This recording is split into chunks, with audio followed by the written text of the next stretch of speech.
करेंगे तो सुरक्षित रहेंगे। लेकिन अब जबकि गुजरात में चालान की दरें घटा दी गई हैं और दूसरे राज्य भी ऐसा कर सकते हैं, तो सवाल उठता है कि क्या जान की कीमत को लेकर केंद्र और राज्य सरकार की सोच अलग अलग है, या फिर आने वाले चुनावों को लेकर राज्यों में सहूलियत की सियासत हो रही है। कुल मिलाकर बीजेपी अपने चालान के चक्रव्यूह में फंस गई है। इसी पर चर्चा करेंगे, लेकिन पहले इस रिपोर्ट को देखिए।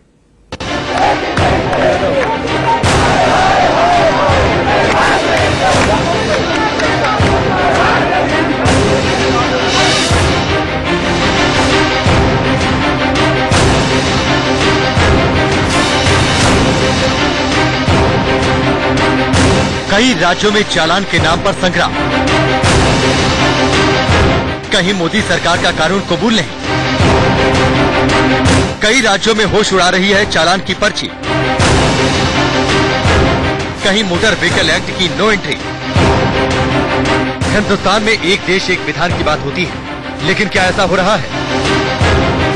नियम बन गए, अधिसूचना जारी हो गई। कहीं किसी बाइक वाले का 23,000 का चालान कटा है, तो किसी ऑटो वाले को 59,000 रुपए भरने पड़े। लेकिन मोदी सरकार के नियम की बीजेपी राज्यों में ही अनदेखी की जा रही है। गैर बीजेपी राज्यों में जब ये नियम लागू नहीं हुए तो इस पर सियासत होने लगी। लेकिन गुजरात में रूपाणी सरकार ने मोटर व्हीकल एक्ट में बदलाव का ऐलान कर डाला। उन्होंने हर तरह के जुर्माने की राशि को 50% तक घटाने का ऐलान कर दिया। गुजरात में किए गए बदलाव के बाद अब हेलमेट नहीं पहनने और सीट बेल्ट न लगाने पर 500 रुपए जुर्माना होगा, जो पहले 1,000 रुपए था। ड्राइविंग लाइसेंस के बिना गाड़ी चलाने पर अब सिर्फ 1,500 रुपए का जुर्माना देना होगा।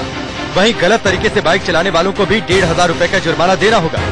बिना रजिस्ट्रेशन के गाड़ी चलाने पर जुर्माने की रकम भी घटाकर 3,000 रुपए कर दी गई है। My appeal is, these fines are not for increasing revenue. This is for saving of the life of the people. We are the highest in the world, where 1,50,000 deaths are there. People don't have respect, neither recognition for the law. And now 30 years before, the fine was 100 rupees. So after 30 years, you just understand what is the cost of 100 rupees. So where people take it seriously. Actually, we don't want to charge any fine on the people. If the people are obeying the law, there is no problem. जो दंडनात्मक जो कार्यवाही है, उसमें ऐसा न हो कि public के ऊपर ज्यादा हैरेसमेंट हो, और खास करके टू व्हीलर्स, हमारे यहाँ गरीब मध्यम वर्ग के लोग, मिडिल क्लास के लोग उसका ज्यादा उपयोग करते हैं। इसलिए सरकार ने मानवीय अभिगम अपनाया है। मोटर वाहन अधिनियम देश भर में 1 सितंबर से लागू हो चुका है। एक्ट के लागू होने के बाद कई राज्यों में नियम तोड़ने वालों की पर्ची कट रही है, जेब ढीली हो रही है। लेकिन अभी भी उत्तर प्रदेश, मध्य प्रदेश, राजस्थान, छत्तीसगढ़, पंजाब, महाराष्ट्र, मणिपुर जैसे कई राज्य हैं जहां ये कानून अभी तक लागू नहीं हुआ। इसमें बीजेपी और गैर बीजेपी राज्य भी शामिल हैं। इनमें से कई राज्य ऐसे हैं जहां आने वाले महीनों में चुनाव होने वाले हैं। गुजरात की तरह मध्य प्रदेश, राजस्थान सरकार जुर्माने की रकम कम करने पर विचार कर रही है। महाराष्ट्र सरकार ने भी कहा है कि भारी जुर्माना लगाया जाना सही नहीं है। केंद्र सरकार के मुताबिक लोगों की सुरक्षा के लिए ये कानून जरूरी है, तो क्या राज्य सरकार को आम लोगों की फिक्र नहीं? लेकिन मैं इतना ही कहना चाहता हूं कि जो चीज व्यवहारिक है उसे हमें करना चाहिए। कानून का पालन सब करें, ये हमारी जिम्मेदारी है। लेकिन जो चीजें प्रैक्टिकल नहीं है उस पर पुनर्विचार करने में किसी को आपत्ति नहीं आनी चाहिए। अब गुजरात की सरकार ने खुद जब कह दिया है कि केंद्र सरकार ने जो किया वो सही नहीं है, तो ये बात पार्टी या सरकार की नहीं है, ये व्यवहारिकता की बात है। एक्सीडेंट्स कम हो, लोग ट्रैफिक रूल्स का पालन करें। जब जान का सवाल, तो एक जैसा कानून हर जगह लागू क्यों नहीं? दिल्ली में नियम तोड़ने पर चालान, बंगाल में क्यों नहीं? नियम तोड़ना कहीं गैर कानूनी तो कहीं रियायत क्यों? मोदी सरकार के लिए कानून सही, लेकिन बीजेपी राज्यों के लिए गलत क्यों? मोदी सरकार को जान की फिक्र, राज्य सरकारों को वोट की फिक्र। Bureau report, India news. तो आपने ये रिपोर्ट देखी, और इस रिपोर्ट को देखने के बाद सवाल तो कई है कि सवाल यह है कि राज्य में क्या सहूलियत की सियासत हो रही है, और अगर जान भारी जुर्माने से बचेगी तो क्या फिर केंद्र और राज्य सरकार में इसको लेकर सोच अलग अलग है। जो मेहमान हमारे साथ जुड़ चुके हैं, सबसे पहले आपका परिचय उन मेहमानों से करवा दें। रमन मलिक भारतीय जनता पार्टी की ओर से हमारे साथ जुड़ चुके हैं, सचिन भल्ला पॉलिटिकल एनालिस्ट के तौर पर, और साथ ही परमजीत सिंह पमा है जो कि प्रेसिडेंट हैं नेशनल अकाली दल के, हमारे साथ स्टूडियो में जुड़े हैं। उन्होंने हाल ही में रविवार को एक प्रदर्शन भी किया था जो जुर्माने की राशि है उसके विरोध में। सबसे पहले मैं रमन मलिक सीधा सवाल आपसे करता हूं, क्या केंद्र की सरकार ने गलत कानून बना दिया जिसे पीएम के गृह प्रदेश गुजरात में ही बदलना पड़ा?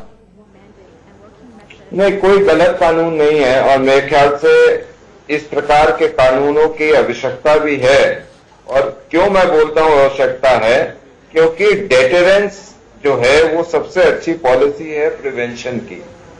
और जहां तक आप बात गुजरात की कर रहे हैं, आज सुबह मैं एक आर्टिकल पढ़ रहा था, मेरे ख्याल से टाइम्स ऑफ इंडिया में ही आया हुआ था, और उसमें स्पष्ट रूप से बोला गया है कि कानून के अंदर प्रावधान है कि केंद्र सरकार और प्रदेश की सरकार कुछ नियमों में अपने हिसाब से उसको सेट कर सकती है।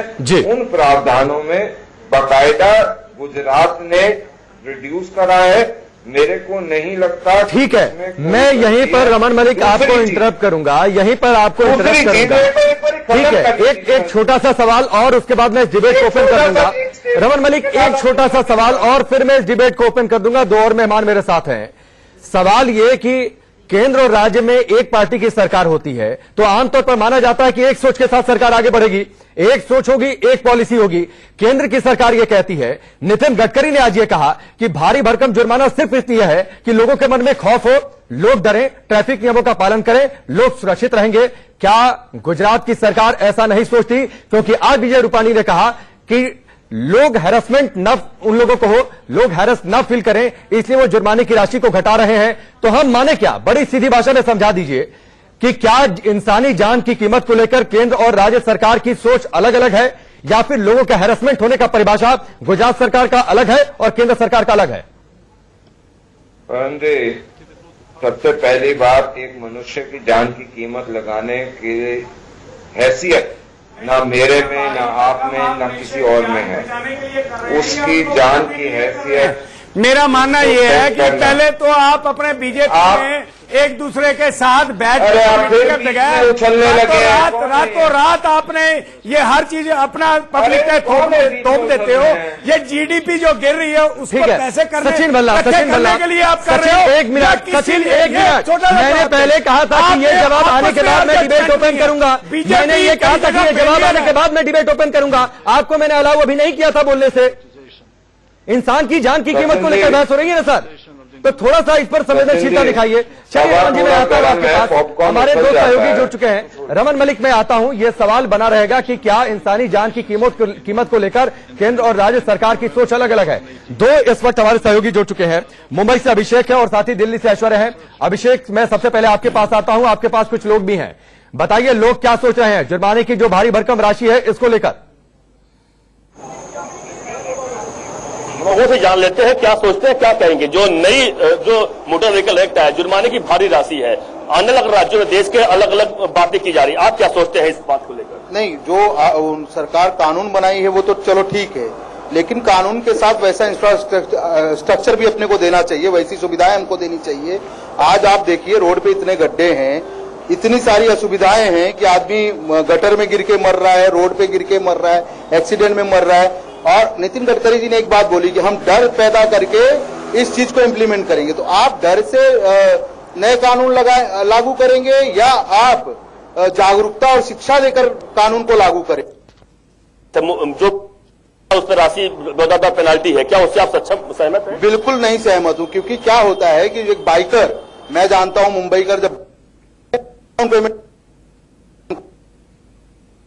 अगर उसको महीने की तनख्वाह में आप 4000 EMI भर रहा है वो बाइक का, और उसके बाद 15,000 बचती, उसके बावजूद 10-12 हजार चालान आ जाएगा, वो आदमी कहां से भरेगा? और दूसरी बात, आप गुजरात में अलग कानून बनाते हो और मुंबई में अलग कानून बनाते हो, दूसरे राज्यों में अलग कानून बनाते हो, क्यों? अगर सरकार कानून बना रही, केंद्र की सरकार कानून बना रही है, तो गुजरात में वो कानून क्यों नहीं लागू होता है? क्यों वो जा रहा है? आप क्या? बिल्कुल, चलिए अभिषेक, मैं आपके पास आता हूं और यही सवाल है जो इन्होंने उठाया, जो आपके साथ मौजूद थे, जो इन्होंने जो सवाल उठाया कि केंद्र और राज्य की योजनाओं में अलग अलग फर्क और अलग अलग सोच क्यों? ऐश्वर्या भी हमारे साथ जुड़ चुके हैं। ऐश्वर्या, आज नितिन गडकरी के घर के बाहर कांग्रेस के कार्यकर्ता पहुंचे हुए थे विरोध प्रदर्शन करने के लिए। विपक्ष का जो विरोध है, राजनीति बचाने की मुहिम है या फिर यह इंसानी जान बचाने की मुहिम है? जी बिल्कुल, पूछेंगे इन्हीं लोगों से। इस समय मैं अकबर रोड पर हूं और यहाँ पर ही कुछ देर पहले नितिन गडकरी के बाहर इंडियन यूथ कांग्रेस ने प्रोटेस्ट किया था मोटर व्हीकल एक्ट के खिलाफ। इंडियन यूथ कांग्रेस के खुद प्रेसिडेंट मेरे साथ मौजूद हैं, श्रीनिवास। उनसे पूछेंगे कि जान ज्यादा अहम है या फिर मोटर व्हीकल एक्ट का जो बढ़ा हुआ दाम है वो ज्यादा अहम है। हम आग के खिलाफ नहीं है, हम दाम ये लोग ने बढ़ा के जो लूट रहा है, जो जीएसटी में लूटा, जो नोटबंदी में लूटा, दोबारा ये लोग ने इस एक्ट के नाम पे लूट रहा है, उसके खिलाफ है। इस देश में कानून एक ही है ना, महाराष्ट्र में क्यों लागू नहीं है, गुजरात में क्यों ना लागू नहीं है। इस देश का कोई भी गरीब हो, मजदूर हो और किसान हो, उसके लूटने के लिए आ जाता है। मैं इनका गडकरी को पूछता हूं, आपने 2 दिन से कितना BMW के गाड़ी के ऊपर केस लगाया, कितना मर्सिडीज के ऊपर केस लगाया, अब बताइए आरडी के ऊपर कितना केस लगाया। कोई नहीं है जो रोज रोटी चलता है, उनका घर चलाता है 6,000 10,000 में महीने का कमाई से है, उसके ऊपर 30,000 का आपने फाइन लगा रहा है, चलन काट रहा है। शर्म आना आपको। गाड़ी का प्राइस 15,000 30,000 चलन काट रहा है। आप गुड़गांव में एक महिला के साथ आपने क्या किया, 12,000 स्कूटी को 23,000 फाइन लगा दिया। और इनका एक काम है, दिल्ली ट्रैफिक पुलिस का वेबसाइट में आपको देखना, कोई आपका और किसी का भी उनके गाड़ी नंबर मेरे को मिला, उसमें एंट्री करे तो उनका पूरा जानकारी उसमें खुल के आ रहा है। प्रवासी तक खत्म करना चाह रहे हैं। नितिन गडकरी ने एक और अपील ठीक है, सर मैं आपके पास आऊंगा और इन जनाब ने जिस तरीके से जीएसटी और नोटबंदी का जिक्र कर दिया, जाहिर होता है कि ये अपनी राजनीति बचाने की मुहिम के तहत पहुंचे हुए थे सड़क पर विरोध प्रदर्शन करने के लिए। बेहतर होता कि इंसानी जान बचाने की मुहिम के पक्ष में अगर ये तर्क देते तो शायद सुनने में और ज्यादा अच्छा लगता। वक्त यहां पर एक छोटे से ब्रेक का, बहुत जल्द वापस लौटते हैं। सरकार बात करती है एक देश एक टैक्स एक विधान की बातचीत करती है। क्या इस देश में एक देश और एक चालान की बात नहीं हो सकती, क्योंकि गुजरात पहला राज्य बना है जहां पर चालान की राशि को घटा दिया गया है। देखिए सर, पहले तो इनको केंद्र सरकार को, बीजेपी को जो है, इनमें आपस में इनकी ट्यूनिंग नहीं हो पा रही। इन्होंने जहां पे तो इनका केंद्र शासित एरिया जैसे अपना गुजरात है, उस वहां पे तो इन्होंने अभी तक लागू नहीं किया। जहां पे कोई सत्ता लागू है वहां पे इन्होंने हर जगह इनको मारने की कोशिश की। आज निर्मला सीतारमण जी ने ये बोला जी ओला उबर के कारण जीडीपी गिर गई, तो मैं ये कह रहा हूं कि हर जगह ये अपनी नाकाम, जो इनसे हर जगह ये नाकाम हो रहे हैं, वहां पे ये पब्लिक के ऊपर क्यों जाके तो ओला उबर की बात कहां से आ गई? देखिए मैं आज नहीं, ओला उबर की बात कहां से आ गई? जो जीडीपी नीचे गिरी, अब जीडीपी कहां से आ गई बीच में? अभी रमन मलिक जीडीपी कहां से आ गई? रमन मलिक ने बोला, देखिए नहीं सचिन भल्ला नहीं, प्लीज एक तो आधे घंटे का डिबेट है। नहीं, एक तो समझिए कि डिबेट की टाइमिंग कम है, डिबेट की टाइमिंग कम है। सचिन भल्ला, आप इस पर जीडीपी की बात मत करिए, आप इस पर ओला उबर की बात मत करिए, आप इस पर अपनी सियासत मत चमकाइए। इंसानी जान को बचाने के मुद्दे पर बहस हो रही है तो उस पर चर्चा करिए ना सर। ओला उबर कहां से आ गया इसमें? जीडीपी कहां से आ गया बीच में? नहीं, सिर्फ आप विरोध के लिए विरोध कर रहे हैं ना, एकदम नहीं। कोई लॉजिकल डिबेट नहीं, कोई लॉजिकल पॉइंट नहीं आपका। ठीक है, चलिए मैं परमजीत सिंह आपके पास आता हूं। नहीं, कोई लॉजिकल बात नहीं है सर, कोई लॉजिकल बात नहीं है। जीडीपी ओला उबर कहां से बीच में? परमजीत सिंह, ठीक है सर, थोड़ा सा समय कम है, मैं परमजीत के पास जाता हूं। परमजीत जी, एक बात बताइए, आपने जुर्माने की राशि को लेकर एक विरोध प्रदर्शन रविवार को किया था, अगर मैं ठीक हूं तो क्या जुर्माना सहूलियत देकर तय होता? देखिए, हम कहते हैं कानून सख्त होना चाहिए क्योंकि उसमें हमारी भी सेफ्टी है, मगर इस प्रकार के आप इतने बड़े बड़े चालान करके लोगों को दहशत में डाल दो, वो गलत है सर। तो डर होगा तो लोग पालन करेंगे ना? नहीं, देखिए ओवर स्पीडिंग करने पर अगर 5,000 का जुर्माना है, मगर लोग 5,000 देने से डरेंगे तो ओवर स्पीड नहीं करेंगे ना सर। आपने एक है ना सर, आपने लोगों को लागू करो, आपने लोगों को ये बात ठीक है, ये बात ठीक है सचिन, ये बात ठीक है। आपने लोगों को, तो ये सेंटर गवर्नमेंट की गलती है ना सर, ये इसका गरीबों के ऊपर क्यों भुगतान? आप लोगों को कोई अभियान चला के उसको जागरूक करते हैं, पहले कुछ करते हैं। आज देखिए जो पोल्यूशन चेक कराने जा रहे हैं, हफ्ता क्या बात करते हैं परमजीत जी, इससे पहले ट्रैफिक अवेयरनेस को लेकर क्या कोई अभियान नहीं चला है? नहीं, जब आप कानून लागू करते हो, आप कानून लागू करते हैं, ट्रैफिक पुलिस कोई अवेयरनेस प्रोग्राम नहीं चलाती है। आप 10,000 रुपए चालान कर दोगे, कौन भुगतेगा? 90,000 रुपया, 97,000 रुपया ऑटो वाले का कौन भुगतेगा? सर आप क्या चाहते हैं? सुनिए, हम ये कहते हैं, आप आदमी थोड़ा सा वक्त कम है, थोड़ा सा वक्त कम है। आप ये बताइए, ठीक है, आप ये आप बताइए, एक मिनट साहब, आप ये बताइए, जब चलान ठीक है तो गुजरात सरकार ने क्यों आपने चलान किए? एक बात सुनिए ना गुजरात में मान नहीं रहे, सर, एक मिनट हरियाणा में मान नहीं रहे, सचिन भल्ला, एक मिनट मेरी बात सुनिए। दिल्ली में लागू कर दिया, इसका मतलब सुतेला चलिए, ठीक है। तो गुजरात सरकार ने क्यों आधे कर दी जब चलान सही है? चलिए तो ठीक है, गुजरात सरकार क्यों बैठी? ठीक है। परमजीत जी और जवाब कमल दे मलिक, दीजिए। थोड़ा सा वक्त कम था और परमजीत जी खास तौर पर, चूंकि हम डिबेट को अब खत्म करेंगे, आधे घंटे का ही वक्त था, कुछ आंकड़े आपके सामने रखते हुए मैं डिबेट को खत्म करूंगा, क्योंकि आपने जिस राशि को लेकर प्रदर्शन किया, ठीक है सहूलियत देखनी चाहिए, लेकिन जुर्माना क्या सहूलियत देखकर तय होगा? 2017 में सड़क हादसों में 1,47,000 लोग मारे गए। ओवर स्पीडिंग की चर्चा कर रहे थे ना सर आप, ओवर स्पीडिंग की वजह से 98,613 मौतें गई। और अगर ओवर स्पीडिंग की वजह से 5,000 का जुर्माना लगता है, अगर लोग स्पीड घटाते हैं तो क्या ये मौतों का आंकड़ा नहीं कम होगा? चलिए, आप सबका बहुत बहुत शुक्रिया, आप सबका बहुत बहुत शुक्रिया। और ये बताते हुए मैं धन्यवाद करता हूं, ये बताते हुए कि इस आधे घंटे की डिबेट में आंकड़ा है कि इस देश में हर घंटे 17 लोगों की जान जाती है सड़क हादसों में। आधे घंटे जब तक हमने चर्चा की, सड़क पर करीब 8 से 9 लोग सड़क हादसों में अपनी जान गंवा चुके होंगे। सोचिएगा, ट्रैफिक नियमों का पालन कीजिएगा। फिलहाल अभी के लिए बस इतना है।